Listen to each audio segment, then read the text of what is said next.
Have you ever wondered what swords royal officials and royalty in China carried 2,000 years ago? Well, let's have a look. So this is a replica of the type of sword that was carried by royalty and their officials at court 2,000 years ago in the Han Dynasty in China. And yes, it's a Jian. This is a replica known as the Regal Soaring Sky Jian from Replication, link below. And this is a very particular type of sword that LK studied from original archaeological examples, mostly found in tombs. So these are tombs of known individuals, or at least their social status is known. And the swords coming out of those tombs have been studied, the parts that survive. Obviously there are parts that don't survive, but we have survival of bits of scabbard. We have obviously the blades. We'll talk about the blade design because it's very particular in a second. And also, of course, the hilt fittings, particularly the guard and the pommel, if less so the grip covering, which we know less about because they don't survive so well. So these are well-studied and well-known swords from 2,000 years ago. Now we're talking about the Han Dynasty here. Now the Han Dynasty spanned from roughly 200 BC to 200 AD by European dating. But this particular type of sword is an early Han Jian of royal kind of status, hence its name, the Regal Soaring Sky. And in the earlier period of the Han Dynasty, there were certain inherited blade characteristics from the earlier Chu dynasty or civilization, culture rather, that basically earlier period swords had certain design features which themselves had come from earlier types of Chinese sword, which came over into the Han Dynasty. But then during the Han Dynasty, because we're talking about 400 years here, they of course evolved and developed. Now I'm just going to put this down for a second because I'm going to refer to another model of Han Dynasty Jian from Replication, and you'll notice that this form of sword has a blade which has a relatively simple cross-section that is known as a flattened diamond cross-section. That is, it is four-sided. Let's call it a four-sided blade, okay? Which is, as I say, a flattened diamond section. Whereas the sword here that we're talking about, the Soaring Sky, hopefully you'll be able to see, is actually an eight-sided blade. Okay, so you can see that it's got essentially 8 flat surfaces to it. It has a bevel before you come to the final cutting edge. So it is an 8-sided blade instead of a 4-sided blade, and this is an earlier feature. Now this comes over from earlier Chu Jian, but equally it comes over from bronze swords. So initially the bronze Jian, which tend to be much shorter than this in general, although there are two-handed versions, it has to be said, which are longer, but the Bronze Age, or at least Chinese Bronze Age Jian, has an 8-sided blade very often, and this came over when they started making steel blades, which was something that happened under the Chu, and the Chu were famous for making steel blades. They simply copied the earlier bronze design of blade. Now, understandably, when you're working with a material, with a particular type of metal, there are certain design choices that are made for structural reasons, and for whatever reason, probably to do with edge durability, they decided that an 8-sided blade with this bevel, relatively broad angle at the cutting edge, was what they needed for the bronze blades. And when they started making steel blades, they simply copied that design with steel, even if it wasn't necessarily mechanically needed with steel. And it took them a while to realise, we can change the edge geometry, we can change the cross-section of these blades, and now we're using this new material and we really understand how to work with it and heat treat it and so on. So quite simply, this is a sword from the early Han which has an 8-sided blade that is harking back to the earlier bronze blades, and in fact the earlier steel blades and the earlier bronze blades before that. So that's how we date this as an early Han Jian rather than a later Han Jian, as that other example I just showed there. Equally, there are features of this design which are very much of royal and courtly status, and these were essentially court swords. But don't think that they were just dress swords. They were very clearly meant to be weapons, but they weren't these particular ones weren't battlefield weapons. They were really essentially noble persons and noblemen's swords of the period, and these were the swords that they carried around, that they travelled with, that they might have a duel with, they might have a fight with, they might defend themselves with, but these probably weren't the swords that they would carry in war for the most part. Now this is very, very ornate compared to lots of other models from LK Chen. Every bit of this sword has been decorated, so even if we come down to the shape at the end of the scabbard there, the whole thing is decorated. We move up the very beautifully and slimly made wooden scabbard, which has black lacquer on the surface, which of course makes it protects it from the weather as well as gives it a very attractive look. We've got the beautiful decoration of every element of this scabbard. This is where it would essentially sit through the sash and be worn, although it could be carried in the hand as well. Decorated all the way up here. We have a simple guard. Actually, the guard's not decorated. You'll notice you can just see peeking underneath there, hopefully, if I can get the camera to focus. Come on, camera, there we go. Just underneath there, by the end of my little finger, is shagreen or shark skin. So it's got shark skin over wood, and then with cord over the top. You could, if you wanted, of course, modify this as you wanted. You could change this cord or do whatever. And then you've got a very ornate pommel with this beautiful decoration at the end here. If you're wondering how the pommel is connected, so we know this archaeologically because we've got surviving examples. Essentially the tang comes, so the tang of the blade continues into the tang all the way up to about here, at which point there is a hole laterally through the end of the tang. There are two prongs or languettes almost that come down from this bronze or brass pommel that go either side of that tang, and then there is a pin or rivet through the side. So it's a very, very secure, that's never going to part, that hilt's never going to part from that tang. It's a very secure method of construction, which is a little bit similar to, has some mechanical similarities to European knife construction in some cases, and is a little bit similar to later Japanese sword hilts with the peg through. But it's very secure, but it's not, as if you're familiar with European swords, it's not, it doesn't come through the pommel and is not peened at the end, but it is nevertheless essentially peened underneath the grip there, inside the grip. Now, as well as, I'll just put the scabbard aside for a second. Oh, just one thing before I do, it's that having that brass shape at the end is an interesting feature and gives a degree of counterbalance to the sword, I've noticed. So when you're holding it, the fact that you've got this mass at the end of the scabbard actually helps balance the sword quite nicely, which I imagine was the purpose. It kind of balances the weight of the hilt. Not that there is a lot of weight in one of these Jian hilts, but nevertheless. Now, there are some other features about this blade which are worth mentioning. You'll notice it's narrow. It's really quite narrow, actually. Now, most Jian, certainly bronze Jian, are broader than this in general. When we get into steel Jian, then usually not quite so broad. But that being said, this is quite narrow, especially for the early Han period. This is a narrow sword. It's not quite akin to a European rapier in breadth, although some rapiers do have blades which are as wide as this. This is sort of halfway between what in the West, in the Renaissance, we would now in the modern world call a side sword and a rapier. So it's kind of in that realm, but it's because it's got a very light hilt, and actually it's quite a long hilt that you can quite easily hold two-handed, and I'll talk about that in a second.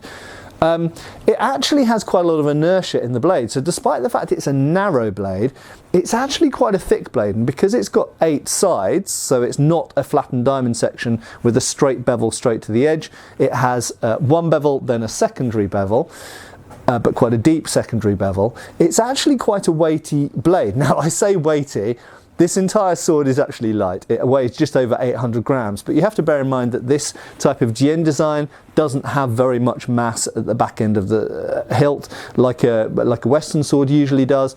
It's got a very small guard, it's got almost no pommel, and it's got nothing else really adding much weight to the back end. So what mass it does have is pretty much 90% of it's from the blade. So therefore it does actually, when you swing the thing, it does actually have quite a lot of inertia in the blade. Now, if you haven't checked out my previous reviews of Chinese swords, mostly by LK Chen, you won't have seen, but I will tell you here, some of the narrower blades from LK actually cut really, really well. So the breadth of the blade is not always proportional to how well it's going to cut, even if that's a common perception that a broad blade, you think, well, that's going to be a hell of a cutter. And usually broad blades are, but sometimes narrow blades can cut really well as well in certain circumstances, if they've got the right edge geometry and the right mass distribution. Now, so this has got a fair amount of authority in the blade. That being said, it does have good distal taper. So let's just get the calipers out and let's have a little look. So at the base of the blade, it is 7.7 millimeters thick. That is thick. That is as thick as many European medieval longswords, and it is thicker than most European medieval arming swords. That is a thick ass blade. So despite the fact it is narrow, it is really, really thick. It is beefy. We move about 30 centimeters up the blade and it goes down to 5.3 millimeters. So there's quite a lot of distal taper just in that first 30 centimeters or foot up the blade. It comes down in thickness quite a lot. We go about another 30 centimeters up the blade and it goes down to 4.3, and then we go up kind of getting closer to the tip, 3.5, and then right up by the tip it actually stays at 3.5. So it's a lot of distal taper from 7.7 millimeters all the way down to 3.5 millimeters. But that's quite a thick blade, and this is actually over 34-inch blade. So it's, I know I'm mixing imperial and metric here, but you know, I'm British, so there we go. That's quite a long blade, certainly for we're talking about, you know, close to 200 BC, maybe 100 BC that this design dates from. So we're talking about early Roman period, and this is a long blade, 34 inches of steel blade, of laminated steel in 100 BC. Incredible. And it's got, obviously, it's going to make a good thruster. It's a long blade. It's quite nimble in the tip. It's not the most nimble sword in the world. But despite the fact it's narrow, it's got a lot of inertia in the blade, and it's got that 8-sided blade, so it's quite the edge geometry is not going to be the best for cutting in the world, but it's a strong edge, a super strong edge. And if we just hold the sword in one hand and hit the pommel, we can see that it's got a node of resonance around there, which is around the centre of percussion. If we hold the sword like this and wiggle it to find, yep, the centre of percussion is around in the same place. So the centre of percussion is in fact a bit lower down, the node of resonance is a little bit higher up. It's not a big problem, but we've got a optimum cutting portion of the blade, therefore, around here in the blade. So, and that's quite far from the hand. That's a good 30 inches from, well, maybe 28 inches from the hand. So that means you're going to be optimally cutting targets if you do choose to cut with this sword, although it might be primarily a thrusting sword, and I'll come back to that in a second.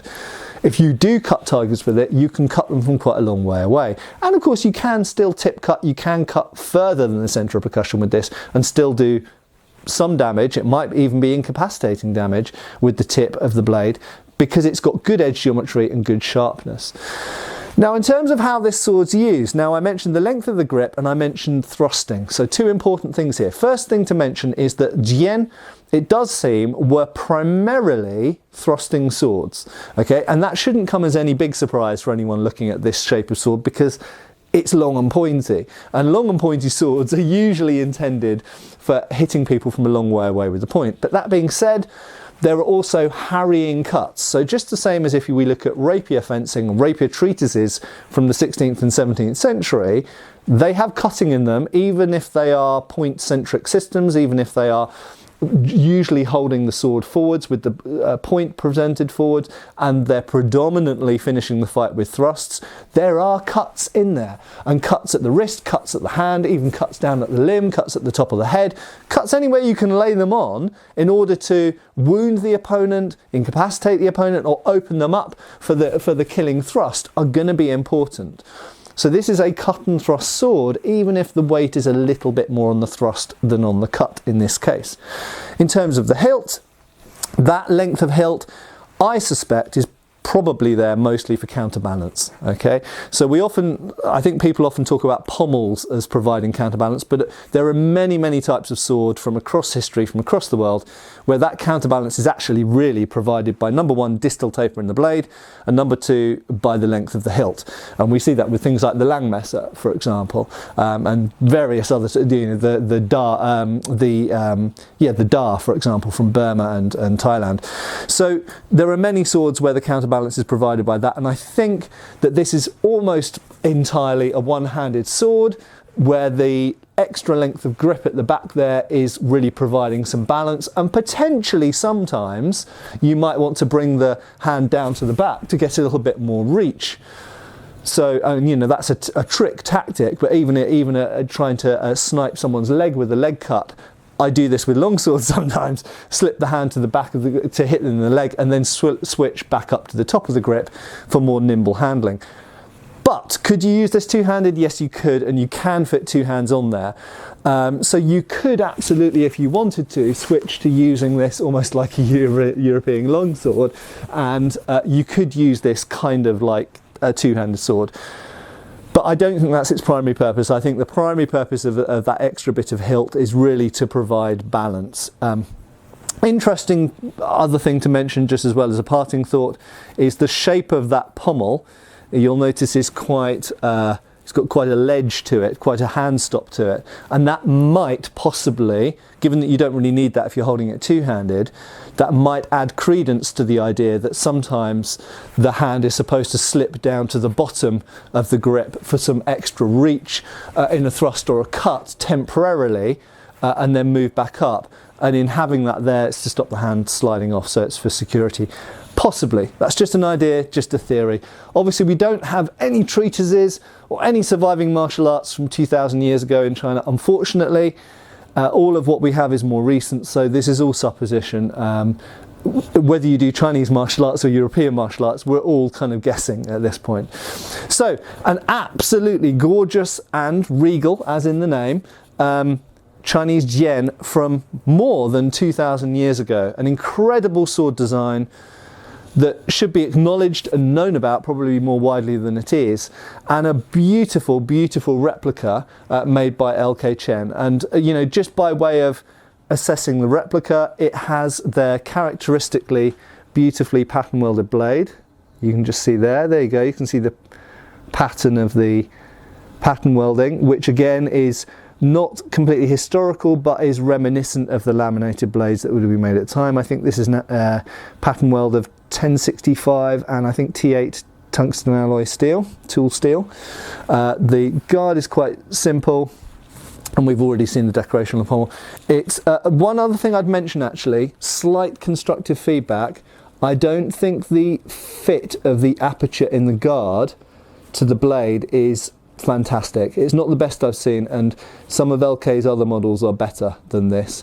It's a little bit rough around the edges, but that being said, compared to other manufacturers, it still fits the blade very well, and it's all solid and secure. There's no movement or anything like that. Hit the sword, there's no vibrations, no creaking or rattling, anything like that. I haven't tested this yet for cutting, but I will be in a comparative test with some other LK Chen swords coming up in the future, in the not too distant future. But as I say, this is primarily a thrusting sword with the capacity to deal considerable cuts as well when appropriate. I hope that's been useful and interesting. Check out the links below. Give us a like and a subscribe if you haven't done already, and I'll see you soon again on the channel. Cheers, folks.